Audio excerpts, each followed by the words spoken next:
kapatiran sa Panginoon. Hindi na po tayo magtatagal sapagkat ang ating oras ay napakabilis po. Bago ang word ni God, tayo muna manalangin bilang pambungad sa pakikinig sa mensahe ni God. Tayo po, araw-araw, gabi-gabi, nagmumuni-muni kami. Pinagmamasdan ang lahat ng galaw sa buong mundo sa pamamagitan ng mga ibang balita namin naririnig. Hindi pa kumplitong nawala ang tinatawag gobyerno. At hindi namin alam kung sino ang gumagawa ng paraan. Ang aking dalangin, iingatan mo po ang inyong mga anak. Tulungan mo mga gobyerno. Ang lahat ng may katungkulan, Panginoon, hindi nawa madisturbo ang inyong plano sa pagtupad. Maraming salamat sa lahat ng aming natanggap na mga pagpapala. Tinugon mo ang aming mga panalangin. Pinagaling mo ang mga karamdaman. At iniingatan mo ang aming buhay.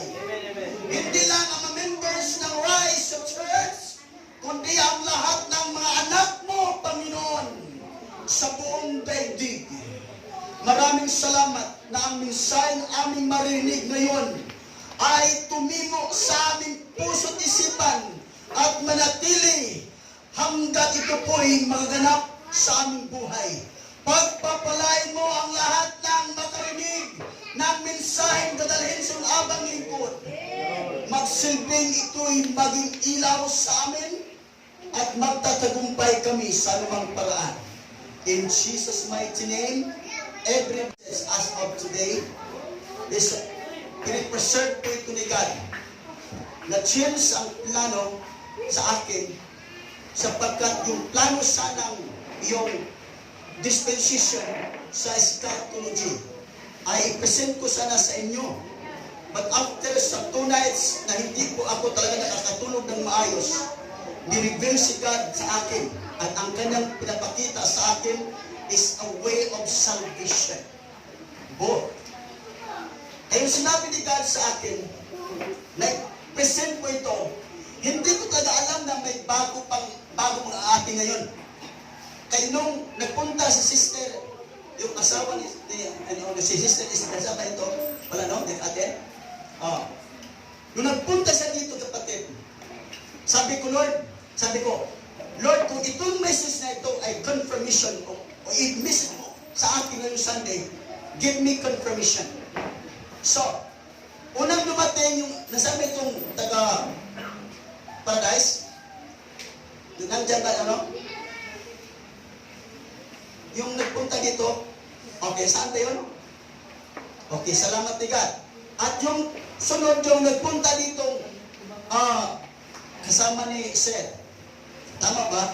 Mga kasama ko yan? Salamat. So, sabi ko, yes. Kaya ang pamagat po ng ating pakinggang mensahe ay ito po.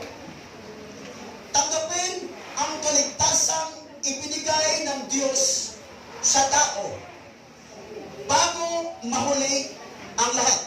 Uulitin ko po ang pamagat at tayong lahat po ay magbabasa po. Sige po. Tanggapin ang kaligtasang ibinigay ng Diyos sa tao bago mahuli ang lahat. Tanggapin ang kaligtasang ibinigay. Ang punto po ganito yan. Ang Diyos may ibibigay. At ang kanyang ibibigay, kaligtasan. At ang bibigyan na ito ay hindi hayop, hindi isda, hindi anghel, kundi mga tao. Hindi lang isa, hindi lang dalawa, kundi lahat ng tao. Kaya pakinggan po natin ang ating topic. Sunod, pakinggan natin. Magkaroon na ninyo nasa medyo malayo. Magkaroon na po. Di mas. Sila po. Pero sa mga karoon lang. Ready? Go.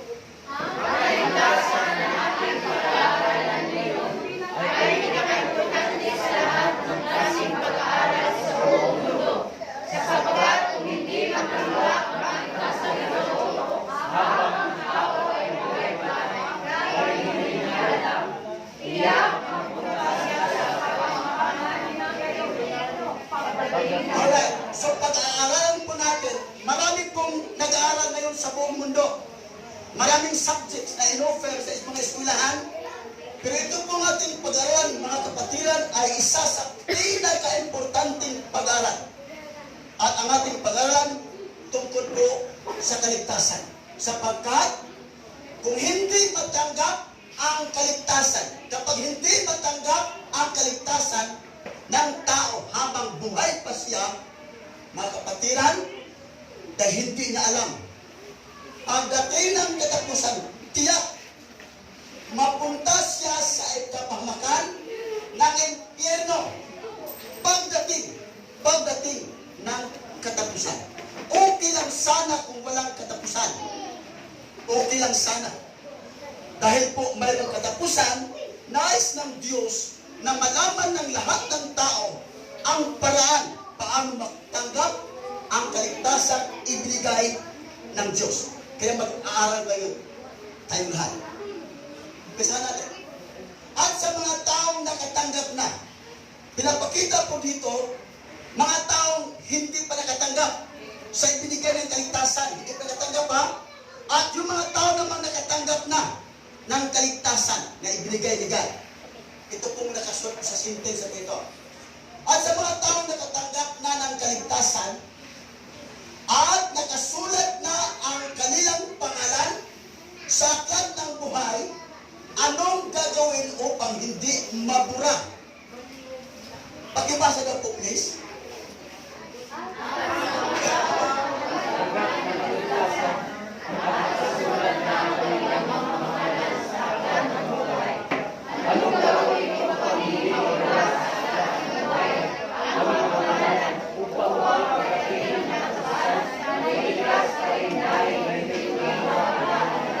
Alright, ipinapakita po dito ang dalawa. Ang mga taong hindi pa nakatanggap sa kaligtasan ito, ang kanilang pangalan hindi maisulat sa aklat ng buhay. Ngunit ang mga taong nakatanggap na sa kaligtasan ibinigay ni God, sabi ng Biblia, ang kanilang pangalan ay nakasulat na sa aklat ng buhay. Yung mga taong nakatanggap na ng kaligtasan at ang kanilang pangalan ay nakasulat na sa aklat ng buhay, anong gagawin para hindi mabura ang pangalan? Pakinggan natin saglit po, kapatid. Ito pong verse ay magpapatunay sa ating lahat ngayon. Ready? Go! At hindi ko kailanman aalisin sa aklat ng buhay ang kanyang pangalan. Kilalanin ko siya sa harap ng aking Ama at ng kanyang mga anghel. Magtanong ako sa inyo, and I'm not sure if this question can be answered by yes or no. But those, kung sa inyong lahat yan, sigurado talaga, ang sagot ninyo, pwedeng no, pwedeng hindi. Kung sigurado ha, pwedeng no, pwedeng hindi. Nakatanggap na kayo ng kaligtasan ibinigay ni Jesus Christ, taas ang kamay. Yes. Na pwedeng yes po yan. Sige po. Another question. Yung nagpataas ng kamay, para maklaro. Okay. Paano nyo nasigurado na ang inyong pangalan ay nakasulat o nasulat sa aklat ng buhay? Pakinggan mo saglit na nga, saglit na. Ang magtatagumpay. Speak about what man? Victory. Mayroong Fight. labanan, away, kumbaga. Sa labanan na ito, kapag hindi ka magtatagumpay, sabi sa tekstong ito ay buburahin ang pangalan mo. Sa mga nakatanggap lang po ng kaligtasan, sapagkat John chapter 3 verses 3 to 5, ang sinumang na born again ha, hindi yung born again ako, pero ang tunay hindi pala. Yung born again, nagsisimula ng panibagong buhay. Sabi ng Biblia, sulat ang inyong pangalan sa aklat ng buhay. Ngayon, sa mga hindi pa po nagpapataas ng kamay, kasi nga medyo malabo siguro kung natanggap na pa rin yung kaligtasan, pasalamatan natin si God na hindi pa siya bumalik. Tama? At pasalamatan din si God na hindi pa tayo namatay. Bakit? Pakinggan mo mabuti. Una, hindi pa si Kristo bumalik. Tama? What if last day, yesterday, napatay tayo at hindi natanggap natin ang ino-offer na kaligtasan? Tiyak mapapahamak. Saglit lang, para kung hindi man matapos to, at least next Sunday, we will continue this. The purpose of offering this salvation of Jesus, para ang tao makatanggap. Tignan mo ha? Ang purpose ni God na ibigay ang kaligtasan sa bawat tao, para kung sakasakali mamatay sa bukas ang taong ito at nakatanggap ng kaligtasan, save siya. From the word, save or ligtas. Ibig sabihin, mayroong nangyayaring masama sa iyo. Kaya hindi ka man ililigtas kung masarap ang buhay. Walang problema, wala ka sa matinding, wala ka sa, wala ka sa sakuna, kumbaga. Wala ka sa aksidente, kumbaga. Hindi ka ligtas. Halimbawa, nalakad ako ng napakasarap na paglakad, paano ko niyo iligtas? Wala. Pag nakita mo ako nagbitay na at mahulog na, saka na ako maghingi ng tulong. Tulong! Or may nakitang tao, hala, nakabitay nun, mahulog yan. Tawag ng mga rescuer. Nakuha mga kapatid, kaya bago mamatay ang tao, in-offer ang salvation. Sa mga nagpataas ng kamay, are you sure your name is written in the book of life? At sa mga namang hindi nagpataas, this is your great opportunity. Magtanong ko sa inyo, are you willing to accept this salvation kahit hindi pa yung narinig? Good. Pakinggan mo. Kaligtasan ang ibigay. Hindi pera. Hindi magandang bahay. Hindi ibigay ni God sa iyo para maging pugi. Para maging windon ka sa buong mundo. Hindi. Kung ang ibigay ni God, ito. Bakit? Sapagkat kahit marami kang pera, kahit pamaangkin ang buong Cebu, hanggat wala sa iyo ang kaligtasan, wala ka pa rin. Alam din ka ano ang pinaka-importante sa tao ngayon? Hindi pera. Hindi kaligtasan. Bakit? Pag namatay ang tao na nakabaha ang pera, walang madala kahit isa na hawak sa kanyang kamay. Pwedeng ipahawak sa tao ng buhay pa, ipahawak ang pera niya habang siya nasa, ano ba yung tawag ko? Patay na. Pwede yun. Pwede yun. Pero hindi talaga siya personally na magsabi, mamaya bubukod po kasi mamatay ako. Talahin ko ang pera. Okay. Kaligtasan ang ibigay ng Diyos sa bawat tao. Pakinggan natin. At hindi kaparusahan. Pakibasa, please po. At hindi kaparusahan sa imperyong walang hanggan, pagdating ng katapasan, kung nagawin ng tao ang kaligtasan binigay ng Diyos. Alright. Sabi po ng talata, na ito nabasa natin, kaligtasan ang ibinigay ng Diyos. Ang nagbigay, Diyos. Ang kanyang bibigyan, sagit. Mga isda, ang mga ibon, mga hayop, lahat po yan ay nilikha kasama ang mga tao. Pero hindi binigyan ni God ang isda, o mga isda, mga hayop, o ano pa man uring mga nilalang ni God ng kaligtasan. Tao na. Palakpakan natin siya. Grabe naman palakpakan natin siya. Alright. Huwag yun po. Kaligtasan at hindi kaparusahan. Take note of this purpose why God is given this salvation and not judgment.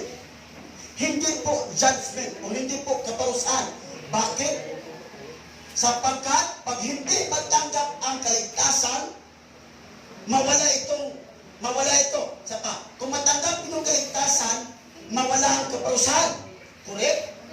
We are talking about the future. Pag hindi matanggap ng tao ang kaligtasan ibibigay ni God sa bawat tao, pasok to.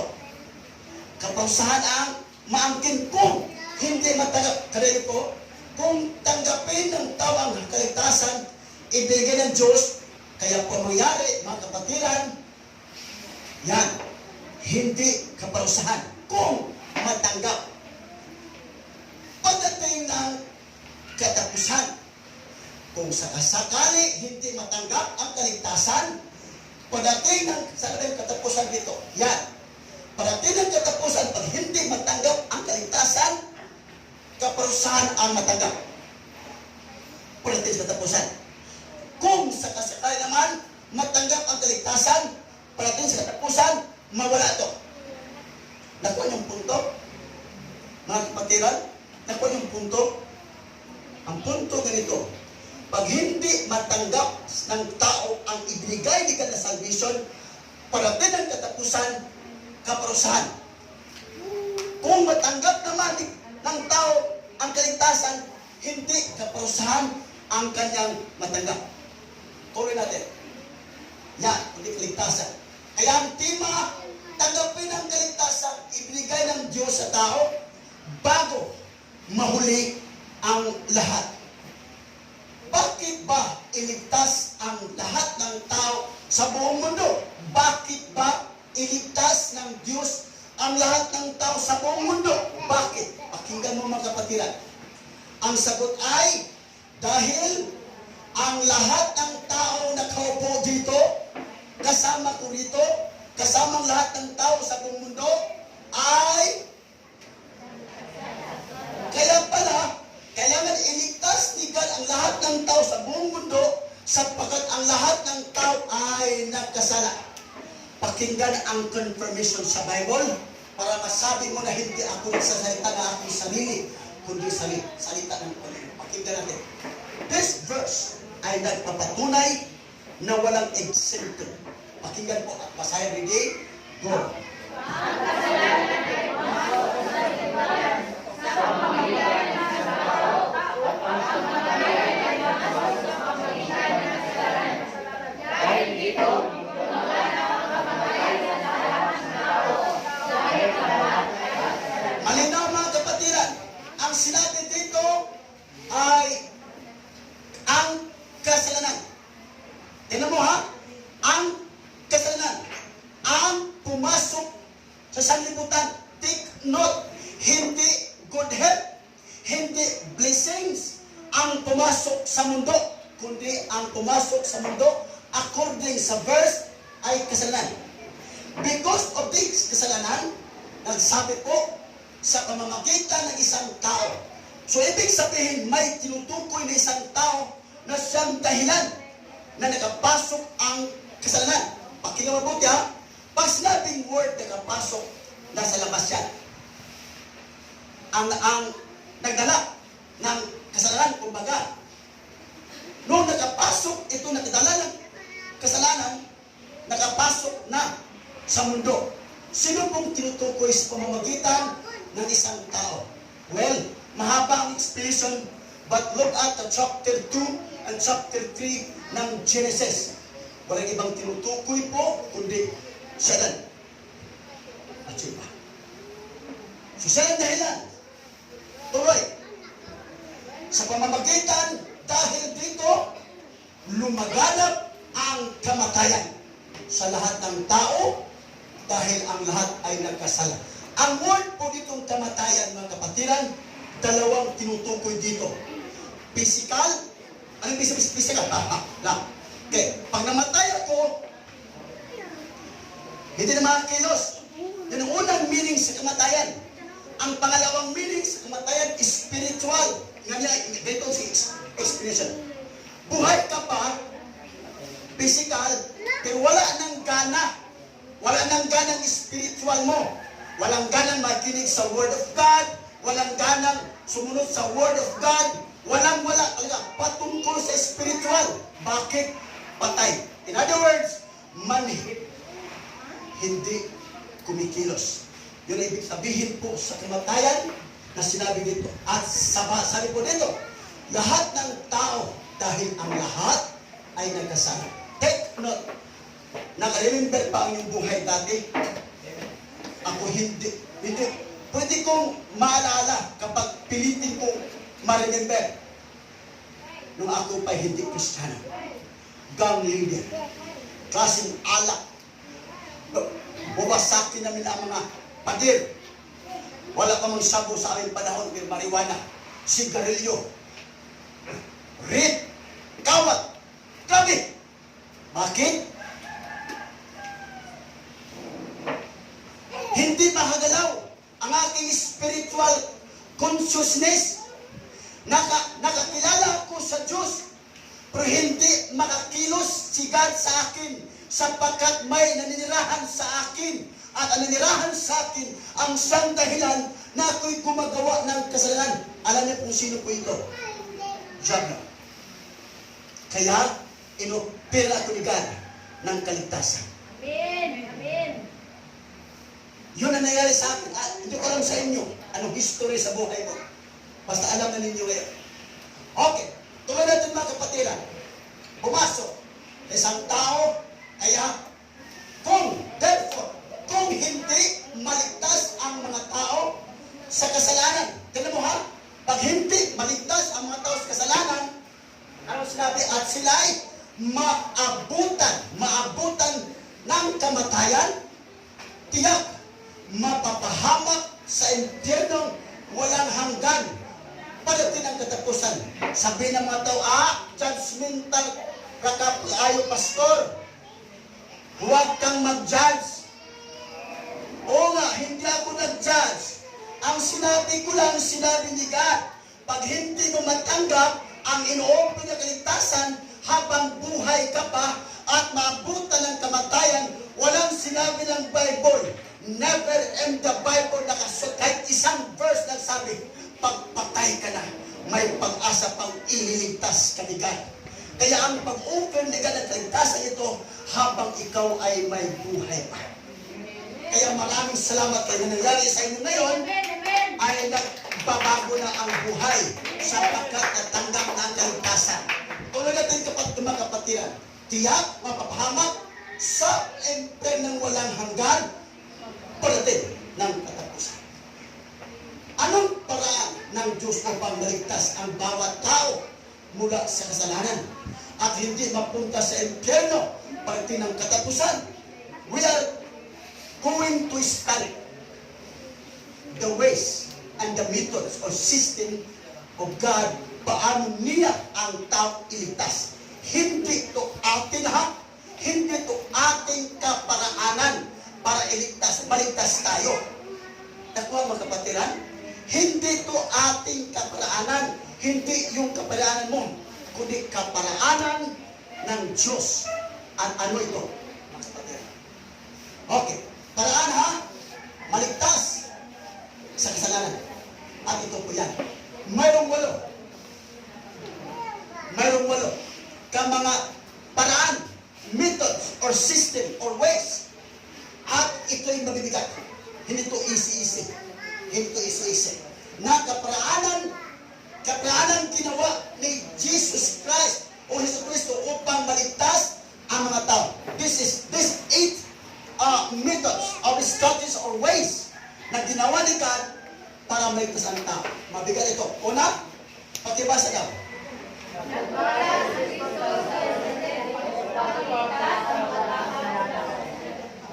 Alright.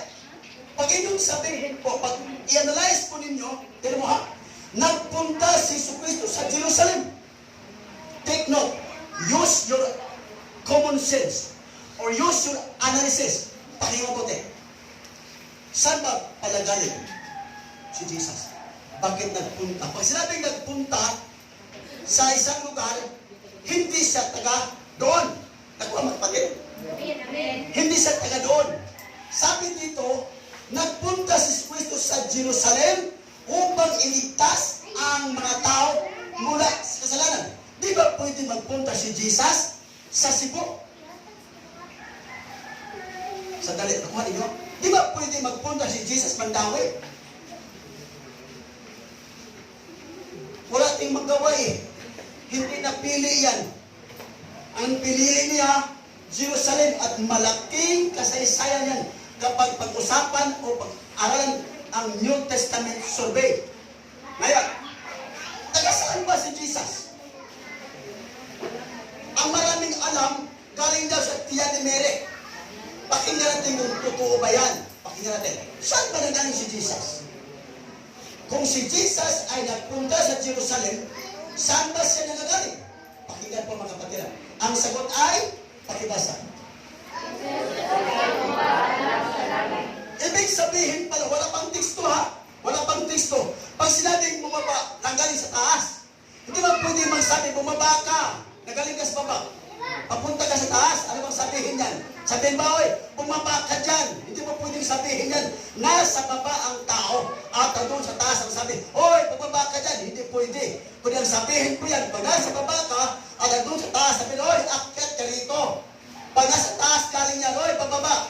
Yun ang nangyari. Ibig sabihin, si Jesus ay bumaba mula sa langit. Ibig sabihin, hindi pala siya taga Jerusalem. Saan pong teksto mapapatunay? Juan 6:38. Ready? Go. Hindi upang gawin ang sarili kong kalooban, kundi ang kalooban niya na nasusunod. Si Jesus mismo ang nagsabi, hindi ko alam kung nagsisinungaling to ha. Hindi ko alam kung nagsisinungaling siya. Ang sabi sa teksto, sabi ni Jesus, ako'y bumaba. Bumaba ha? Galing sa panganod. Tama? Hindi. Hindi siya bumaba galing sa panganod mula sa langit. Ako'y bumaba mula sa langit. So ang pagpunta ni Jesus dito, sabi niya, hindi upang gawin ang sarili kong kalooban.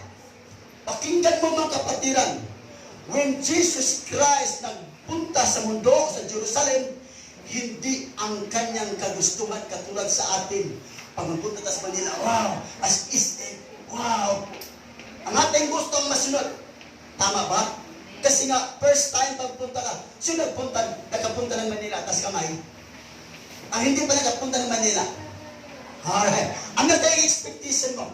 Kapag hindi pa nagpunta ng Manila, at narinig mo mong kwento, ang ganda sa Manila, yung train, mahaba ang train.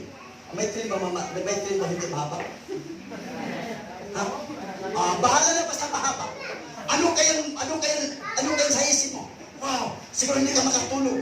Ang announce ang Batuman so na, oy, malapit ka sa Manila Bay. Siguro gisip ka, siguro at tingnan mo, saan Manila? Bakit po? First time nagkapala. Apatan doon, yung gusto mo, wow, lapas siya. But Jesus Christ, nagpunta sa mundo, bandang Jerusalem, not just only to do His own will, but the will of the Father. Amen. Yun po nangyari. Yan. Tuloy natin. Ang pangalawa, una yun ha, unang ginawa ni Jesus, nagpunta. We are now in the second purpose, second ways ni God. Ang pangalawa na kaparaanan, ginawa ni Jesus Cristo para maligtas ang mga tao, ay, pakibasa daw.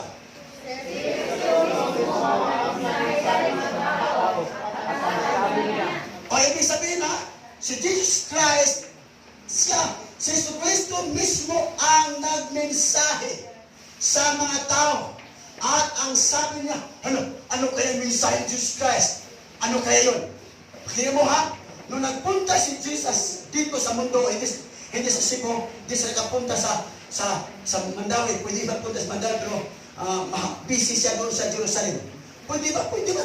Pwede bumasa dito sa bansang Pilipinas, pero busy. Pakinggan mabuti. Ang kanyang ginagawa, hindi sa kanyang sariling kalooban. So the message that Jesus Christ ay sinabi sa mga tao, ano po yun? Pakinggan mo po. Ang sabi ni Jesus,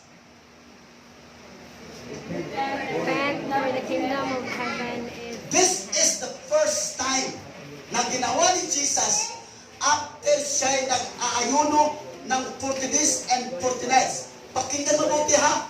After sa kanyang pag-ayuno, chapter 4, verses 1 to 11, bumaba siya doon mula sa wilderness at unang pambungad sa mensahe. Sabi niya, repent. Bakit repent? Sapagkat ang purpose magpunta ni Jesus sa mundo ay ang pagligtas sa mga taong may kasalanan. Kasi hindi man pwedeng sabihin na, oy, sino gustong maging mayaman? Hindi pwede. Kaya alam ng Panginoon na ang mga tao ay mayroong kasalanan. Kaya ang pangalawang gagawin ng Panginoon parang repent. Sino po dito nagsisisi na? Amen. Ano? Ilang beses nagsisisi? Mabilang sa kamay? Ang kamay, 10 sa paa, 20. Hindi kulang pa o hindi pa naabot ang 20 pagsisisi. Repent, pagsisisi. Si Sister Marites. Sister Jess. Ano? Mabilang, 10 o siyam pala. O 20 pa, 10 plus 10, 20. O mula ikaw, inaisindi lang hanggang ngayon. Ngayon. Hindi ngayon, wala mong kasalan ngayon. Kahapon ng gabi. Ilan lang beses naghingi ng kapaturan? Marami na. Bakit ako humingi ng kapaturan? Kasi nakagawa ka ng kasalanan. Ang iba, hindi nagsisisi. Kasi nga, inamin niya, wala akong kasalanan. Bakit ako magsisisi? Wala na akong kasalanan. Di ba? Pero sa atin, mura 100, kulang-kulang pa. Kulang-kulang pa. Sabi ni Jesus, repent. Bakit? Repent for the kingdom of heaven is near. What is the difference between kingdom of God and kingdom of heaven? Na wala tayong panahon, alas 12 naman, i-explain ko po yan next Sunday. What is the difference between the kingdom of God and the kingdom of heaven? Sabi na po ha, repent. At Matthew 4:17, ito po mababasa natin. Ready go.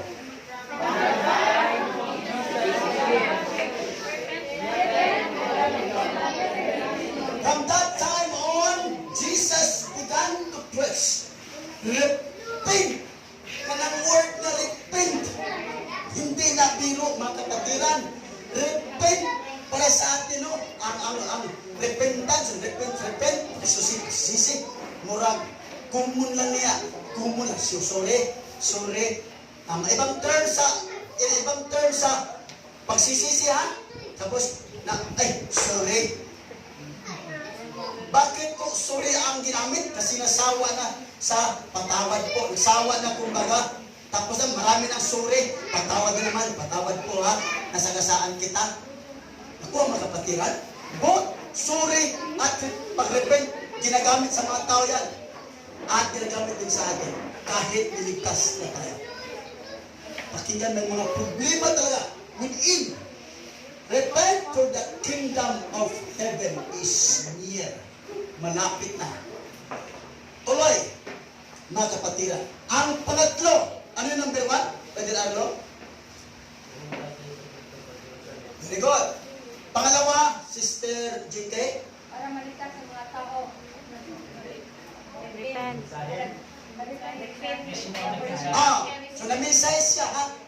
Si Kristo nga, nagwali, ikaw pa. Alright, pangatlo. Pakibasa daw. Tinanggap ni Kristo ang lahat ng pagyayaguta sa mga tao. Si Kristo to ha, si Kristo. Pangatlong ginawa niya ha. Lahat ng pagyayaguta sa mga tao laban sa Kanya. At hindi lang pagyayaguta, mayroon pang matinding bad words na ginamit sa mga tao. Ano sinabi ng mga tao?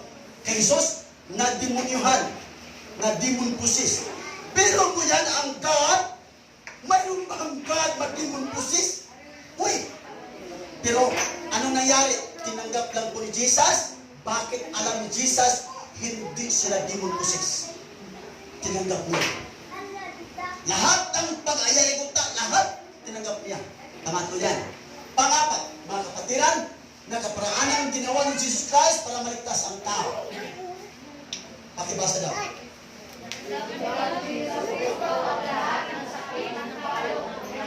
Alright. Pakinggan mo ha. Di natin kailangan explain to. Alam natin sa kurisma dito, kurisma, Holy Week. Oh, may ibang tao pa nga, papel-papel ka, Jesus Christ, bunag-bunalan, binagpaluin, hanggang palo na. Dapat patayin din. Pero hindi. Bakit hindi? Hindi tanggap, hindi tinanggap. Sabi ni Jesus, doon nangyari, tinanggap ni Jesus Cristo ang lahat ng sakit ng palo na ginagawa ng mga tao.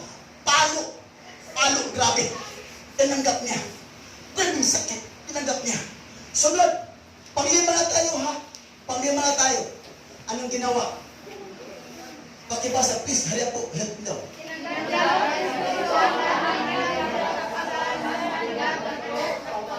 Kalakyatan na ng kalba. Pero mga kapatid ha, panglima na ito mga kauturan, mga kapatiran, tinanggap ba? Tinanggap ni Jesucristo ang lahat ng hirap sa pagpasan ng krus, mabigat na krus. Okay lang sana kung plastic na krus o kaya dos por dos na kahoy. Okay lang sana papasin-pasanin. Okay lang sana. Mabigat Bukod pa sa pagpasan ng krus, mabigat na krus, may kasabay pang palo. Okay lang sana kung palusong sa baba, kundi po paakyat. Napakahirap ang kanyang sitwasyon. Pero hindi na tinanggihan. Hallelujah. Hindi niya tinanggihan. Tinanggap niya lahat. Bakit? This is His mission. Is to save everyone. What if kung na-refuse siya? Ayaw ko na.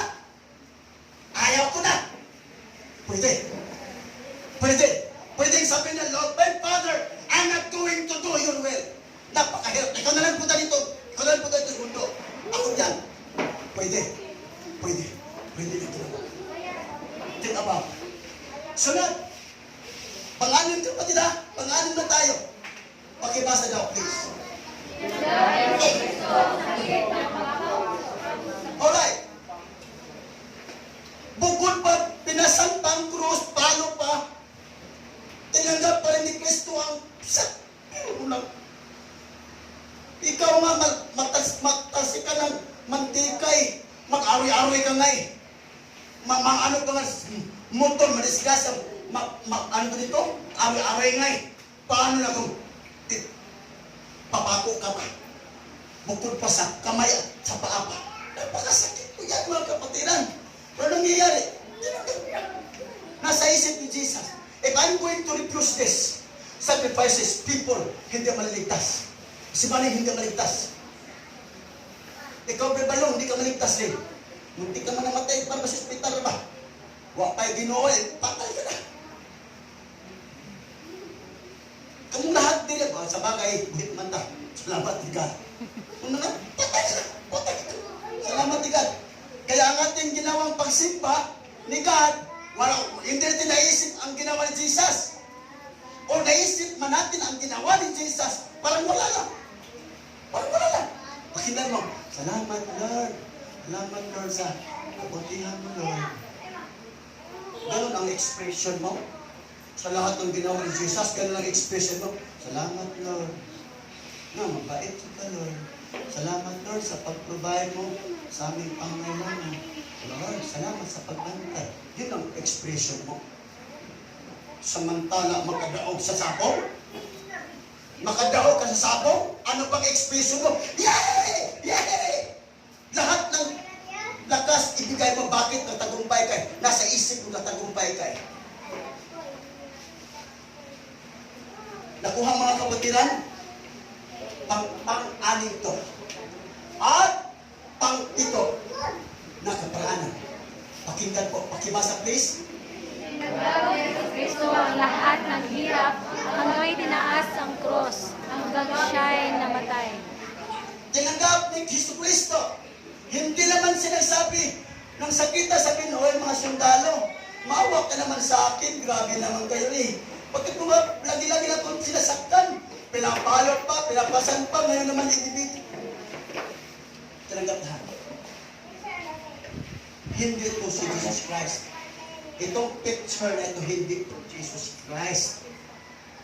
Isang artista. Pinapakita lang para man maramdaman mo rin.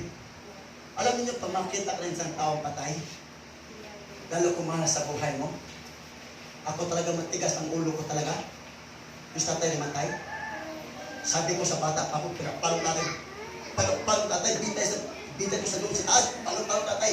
Sabi ko, pag matay ka tatay, hindi ko kumubuhilat din mo. Kung namatay sa tatay, grabe iyak. Bakit ba ako umiyak? Sapagkat nakita ang mukha ng tatay at nalaala nung ako'y bata pa. Inalagaan, ginagalulo ko ni tatay, sabi sa nanay, palangga daw ako. Ako nagkaroon ng sama ng loob at masamang bisyo. Wala mang bisyo, masama no? Puro masamang bisyo no? Nalaala ko, tatay, how much more mahal mo sa buhay? Imagine ninyo, sino kung natigas sa puso dito, hindi umiyak? Mahal sa buhay mo namatay.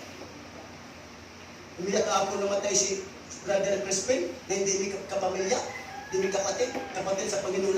Umiyak ka ako, tumululuha. Bakit ba? Kasi malala ko eh. We have emotion eh. At may luha pa rin tayo. Tinanggap ni si Kristo ang lahat ng hirap hanggang itinaas ang krus hanggang siya'y namatay. Ang ito po yan, ang 8 kapatid. Pakinggan ninyo. Tinanggap ni Yesu Kristo ang lahat ng Oh, hallelujah! Yun po ang pinakadahilan. Hindi matiis, hindi dapat tanggapin ni Kristo ang lahat ng paghihirap kung walang dahilan. Ang dahilan kung bakit kayang-kaya niya sapagkat mahal na mahal niya tayo. Amen! Kayang tanggapin ni Kristo dahil mahal na mahal tayo ng Panginoon. Kaya po, mga kapatid, malala ko po na ako'y mahal kung aking yung kuya ko dati. Sabi ko magpakamatay ako. Wala kang pagmamahal. Bibig lang na ito nangyari. Masdan mo sa dita ang mukha itong tao ito. Considering that this is Jesus. Tumingin siya. Ano kaya kanyang tumitingin? Ano bang pagtingin sa iyo? At ano bang kanyang hinihingi sa iyo?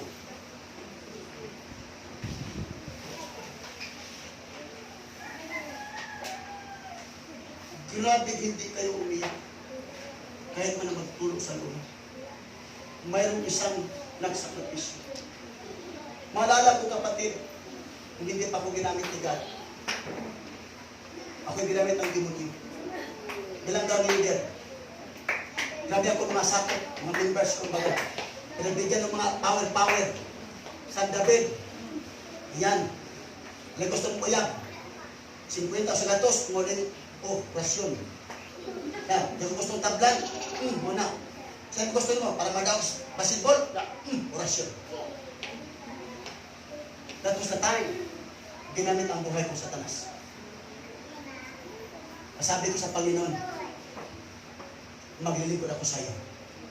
At kung ginamit ako ng Panginoon, sabi ko kay God, malala kong hirap na aking naranasan. Grabing hirap. Pasaway ang mga members. Pasaway mga membro. Pasaway ang mga pastor. Imantanan. Ang ginagawa ko. Punta sa kwarto, luhod. Tumas ang kamay ko. Panginoon, tulungan mo. Babayin mo ang ating pagmamahal sa kanila.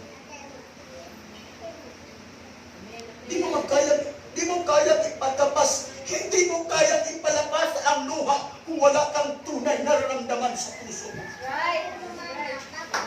Totoo yan.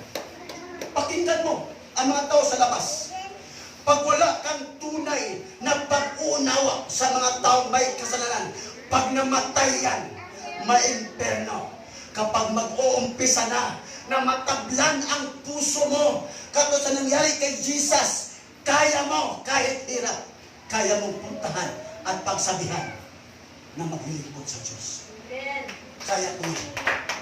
Dahil mahal na mahal tayo ng Panginoon. Hayaan mo akong ma-explain ng 5 minutes, mga kapatid. Ngayon, natapos na ang lahat ng pagsakripisyo na ginawa ni Jesucristo. Ang seryosong tanong ngayon, ano ba ang gagawin ng bawat tao pang maligtas? Siya mula sa nakakatakot na resulta sa kapangyarihan ng kasalanan. I-remind ko saglit lang. May ibang grupo magsabi, walang impyerno. Example, Saksi ni Jehovah. I was a member of this same group, Jehovah's Witnesses, for 3 years. Tinuturuan kami, walang impyerno. Bakit? Sapagkat si God is God. He's full of grace. Walang impyerno. Kasi nga, mahabagin, puno-puno ng pag-ibig. Yun na napatik sa aking isipan. Kung ako yung aral ng seminary, natuklasan ko, kapatid. Pakinggan mo. Kung walang impyerno, bakit pa si Kristo nagsakripisyo kung David? Tingnan mo ha? Kung walang impyerno na ipapahamak o mapapahamak ang tao sa katapusan, bakit ba si Kristo magtitiis ng ganong paghihirap kung wala pang impyerno? Kuha, makapatiran? Ulitin ko, bakit ba magtitiis, magsakripisyo si Jesus Christ ng grabing paghirap na wala palang impyerno?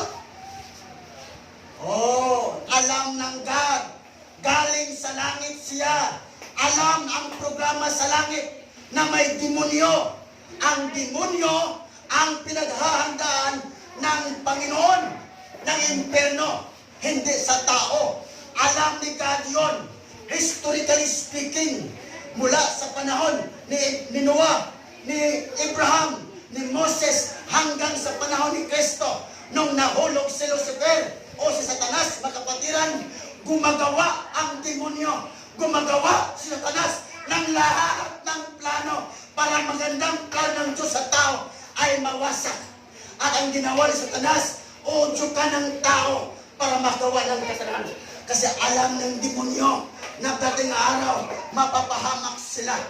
At nung narinig ng demonyo ang plano ni God at ang batas ni God, na kapag hindi magsisisi, may impyerno din ang tao. Kaya ginagawa ni Satanas, dinadaya niya ang tao. Kaya nangyari ngayon, grabe ang ating nagawang kasalanan. Kaya tayo magpingit tayo ng tawad. At meron pang paniwala, purgatorio, at iba pa. Mga kapatiran, ano ba ang gagawin ng tao upang maligtas mula sa kalakatakot na resulta sa kapangyarihan ng kasalanan? Pakinggan natin. Mayroong 7 sa Diyos, 8 sa ating 7. At this, baka mahirap.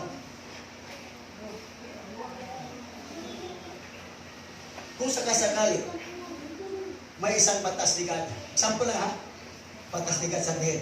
Sige, patawarin kita, pero patay. Patay. Papayag kami hindi. Sasali. Oo ba? Basta malangit. Yun mo talaga. Kasi alam mo na eh. Eh kung hindi, magbibilang ka sa isip mo. Kamay. Look, may asawa kong guwapa. Look, may pila ko. Look, may uyak akong guwapo. Ay, di na ako matay. Kaya nangyari, kapag may karamdaman, agad humanap ng paraan. Bigisin na, tapita sa gamot. Para ano kaya, paano gagawin? Para hindi magkasakit. O kaya hindi mamatay. Bakit? Natakot.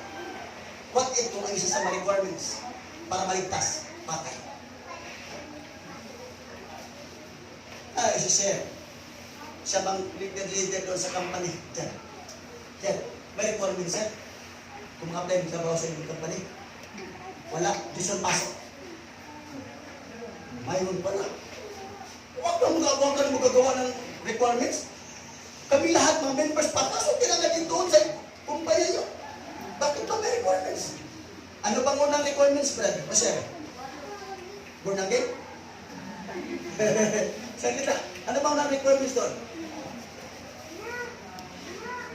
Experience. Ba't hindi mabuti ang experience? Oh, hindi tanggapin sa kanyang company kung ang experience mo ay manguhuli ng isda. Hindi tanggapin sa kanyang company kung ang experience mo magaling kang maniligaw. Tama? Hindi ka tanggapin. Ano pang requirements ay? Oh, personality. Ano, di ba? Pagtingin mo, mukhang demonyo ka na. Bakit di ba interview? Tinan mo mukha. Pwede, nakakatakot. Mukhang kibil dito. Mukhang sabumiro. Uy, kayo ang mag-decide. Kahit tapos ng requirements, nasa desisyon pa rin sa nag-interview o sino pa mang officers nag-in-charge doon. Tama ba aking pananaw? Nasa inyong desisyon. Kung mabibagbabaw ito, ito. Ito, bahalaw, may utok. Basta, masipag. Hindi.